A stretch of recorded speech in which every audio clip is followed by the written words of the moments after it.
Irish Guy, and this video could age dreadfully. But lads, I want to go through every Premier League club and pinpoint the next manager who will take your team to the next level. Basically, take you even higher than what your team is currently at. And this video, looking back at this in what, 4 or 5 years, this could be a horrible watch. Right, let's go. Arsenal, Jorginho.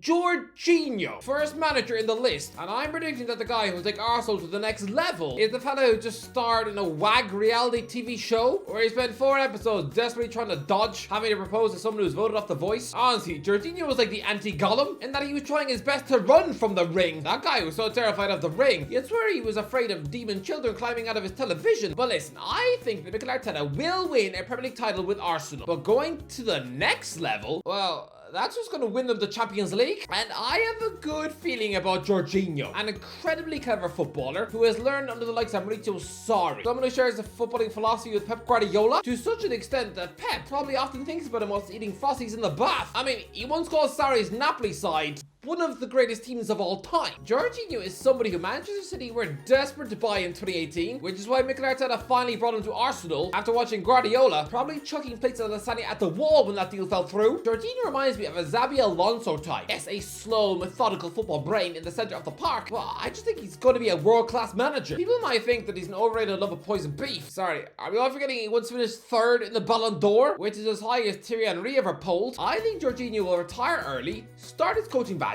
maybe act as Pep's assistant in his next job. I'm gonna say with the Brazil national team. Yes, he'd probably just be initially there to just butter sandwiches and fetch Pep's cookies, but by the time this man is 45, I reckon he's going to be given the Arsenal job, and just like Arteta, will be fantastic. I think the Gunners will play the most devastating football in England. They'll win the league with ease, lift the Champions League trophy, and you know what? They'll also get 100 points in the league. I think Jorginho is going to be a world-class manager. Now that I've said that, he's probably just going to go work in Aston Villa Eric Roy. Yes, Aston Villa fans will be very confused who this bloke is. I'm predicting that the next guy to take them to an even higher level is Eric Roy. What? You mean you haven't been paying attention to Brest? Well, lad, Roy is a 56-year-old Frenchman who has just been reborn as a manager. He is the phoenix of football managers right now. How many gaffers do you see have a gap of 12 years in between management jobs? This is an ex-Sunderland midfielder who retired in 2005, worked for a little as director of public relations at Nice, was then appointed manager in March 2010, he was then sacked in May 2012 for serious misconduct. He went to court, and he won £300,000 in damages for wrongful dismissal. That's a lot of money. But lads, he never managed again until 2023. Instead of having short-lived stints as sporting director for Lens and then Watford, he was mostly just a commentator pundit for French TV. He was just a French Michael Richards. Anyway, he was weirdly given the manager's job at relegation threat in Brest in January 2023, and now in his first full season, has them 2nd in the league, behind PSG. Do you know how unlikely all this is? 12 years away from management and he does this? It'd be like Alan Shearer getting Brentford into the Champions League next year. Clearly he is a special coach with star quality, yes. I think when Unai Emery leaves Villa, then Roy is going to be the one who comes in, becoming the club's 3rd different French manager, and yeah, he'll win them an FA Cup. Bournemouth, Marcelo Bielsa. Look, you all know that I think Andoni Iraola is an absolute super coach who is going to achieve major things with Bournemouth. So it's hard to envisage any manager taking them to a next level, but watch this space. I don't think Marcelo Bielsa and Bournemouth are done. Yes, the board are sniffing around him when they fired Scott Parker. And instead, fast forward a few months, and they hire one of his disciples, his Athletic Bilbao captain. But once Iraola moves on to bigger things, I think Bielsa is finally going to get the Cherries gig. I mean, come on, he's an absolute monster journeyman. Since quitting the Argentina job in 2004, the bloke has managed to cram in 7 different jobs into 17 years. Remember that crazy midlife crisis when he very quickly ran through Lazio, Lille, and Leeds, taking more L's than Deji in a boxing ring? I think Bournemouth will finally get their hands on the godfather of this crazy, wacky, attack-minded football style. And yeah, when he's 75 years old, I reckon he is the man to win Bournemouth the Europa League. Next, Brentford John Mourinho. Yeah, pretty simple. There are going to be plenty of lower league managers who will be excellent Premier League quality in the future. I mean, if I made this video 10 years ago, Eddie Howe was in the doldrums of English football, and yet he'd one day be coaching against PSG and AC Milan in the Champions League. John Mourinho is that young star quality coach, a 37-year-old masterminding big things in his first job at Portsmouth. He is going to be one of those players who had a really uninspiring, average, pig muck playing career. I mean, he's a former defender for Notre Dame Fighting Irish. Oh, what's the club crest? Just some hunchback fighting a pixie on the top of a cathedral? But no, I reckon give it 10 years and this fella will get Brentford promoted from the Championship and guide them to successive top 10 finishes in the Prem. Honestly, Mourinho is the truth. Brighton, Matthias Jassel. It's a hipster pick. 35-year-old German wonderkid manager, Matthias Jassel, who currently works for Al Ahly. Brighton will appoint him in 18 months when De Zerbi leaves, and yeah, I don't know. I reckon he'll only have 1 year at Brighton before he quits, but it'll help them reach a League Cup final. Burnley, Kieran McKenna. Look, I assume that Burnley are keen on keeping their attractive brand of slick football. I don't think the fans are suddenly going to be screaming for them to go back to play dull football that makes us all want to vomit in our hands. And so, there's a lot of noise about Kieran McKenna, who is pulling up trees at Ipswich Town. I'll be honest, I thought he's just some soggy nobody. Some former Enniskillen Town midfielder who was only good for making Ole Gunnar Solskjaer his tea, but to be fair, he's clearly a quality coach. But I don't reckon he would quit Ipswich for Burnley. No, I reckon he leaves Ipswich for a bigger club and gets burnt. Somewhere like Spurs. A bit like Marco Silva, who left Watford for Everton, got sacked, and so is having to fetch a job in the Championship. That'll be McKenna.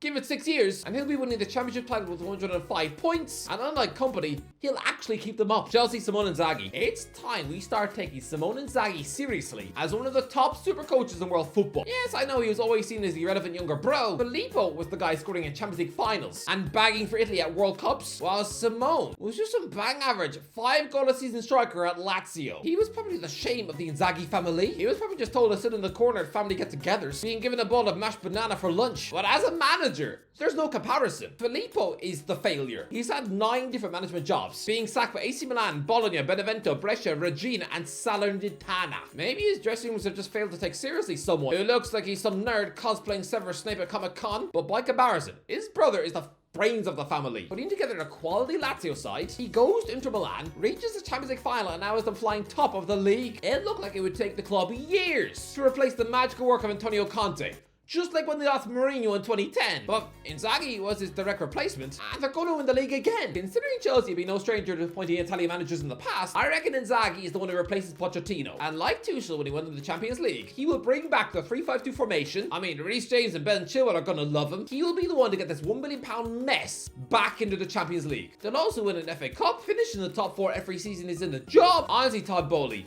this is the guy for Stamford Bridge. Crystal Palace, Graham Potter. Yeah, pretty simple. I reckon Oliver Glasner is going to be a pretty boring wet meatloaf of a coach at Sellers Park. Look, I mean, he's not going to be horrible like that freakish Frank de Boer experiment who was binned after a month. Honestly, I've had cheese sandwiches that I've had a longer relationship with than Palace had with that squash Dutch man. But I reckon Glasner will be the Palace what Claude Puel was to Leicester. There, that is a perfect comparison. Puel was that typically forgettable Premier League stint. Not dreadful. No, just fine.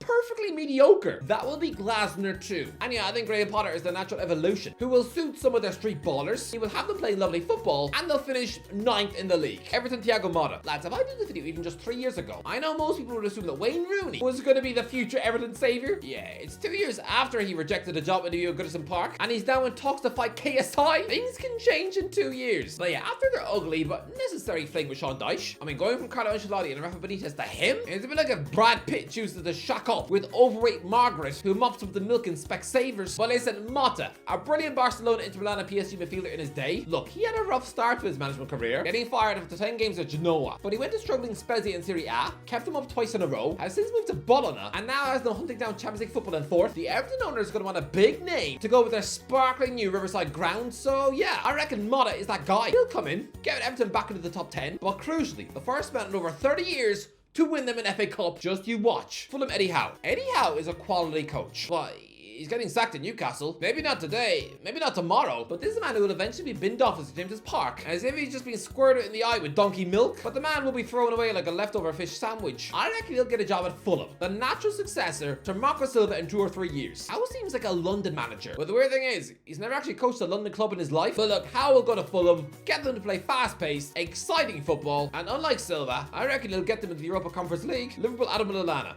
How do you take Liverpool to the next level when Jurgen Klopp is at the wheel? Look, the Reds might be able to lure Xabi Alonso from Bayer Leverkusen, yes, but next level? To what they are now?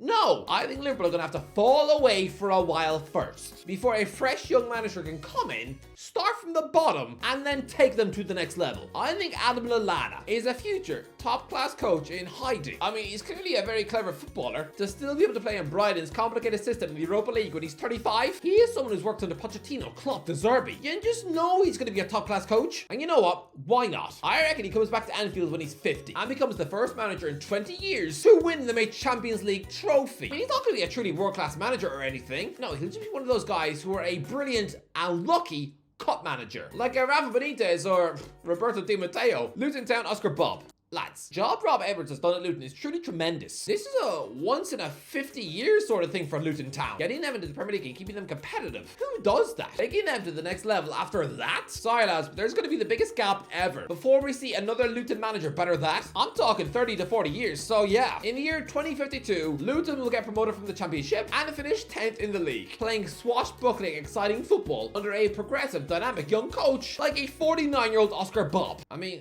why not?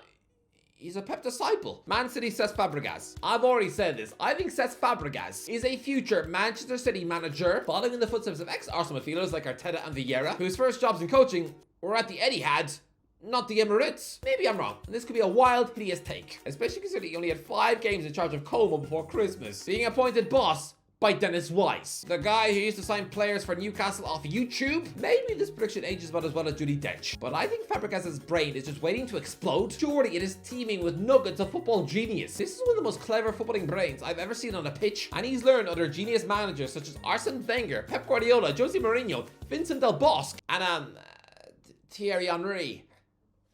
Maybe not the last one, but Fabregas is a legendary football player, and with his understanding of the game and that combined stew of coaching excellence, I think he gets a job at City, hired by Takichi Bragelstein, you know, the ex-Barcelona guy. I don't think he takes them to the next level. He won't be better than Pep, but I do think if he was City manager, there would be no trebles, none of that, no 5 league titles in a row, no. But he would have one incredible season where he takes them unbeaten. I mean, he was too young to be invincible with the Gunners. His only participation in that legendary season was just playing League Cup games against Rotherham, Wolves, and West Brom. Oh yeah, and he was allowed to sit on the bench for a Champions League game against Celta Vigo. He was just forced to be a child cheerleader for that record-breaking campaign. So trust me, 30 years later, and he'll just become an invincible with City instead of, trust me, Cesc is going to be an all-time great. Man United Andoni Iraola. Don't look at me like that. Andoni Iraola is a ferociously good manager. I think Iraola is going to be one of the best managers in the world. At just 41 years of age, he's already producing a brave, ambitious, cherry side, playing attacking, devastating football. He plays the type of football those fans want to see at Old Trafford. Come on, surely him masterminding a 3-0 win on their patch. Surely that has caught the attention of Man United fans. I think they will hire Iraola as boss. He will be the surprise appointment, but not immediately after Ten Hag. No, they'll appoint Iraola in about 4 years' time, after the next Man United boss. And lads, this is the man to finally win Manchester United a Premier League title. Trust me, like Fabregas, he's going to be another world-class great. Newcastle Jose Mourinho.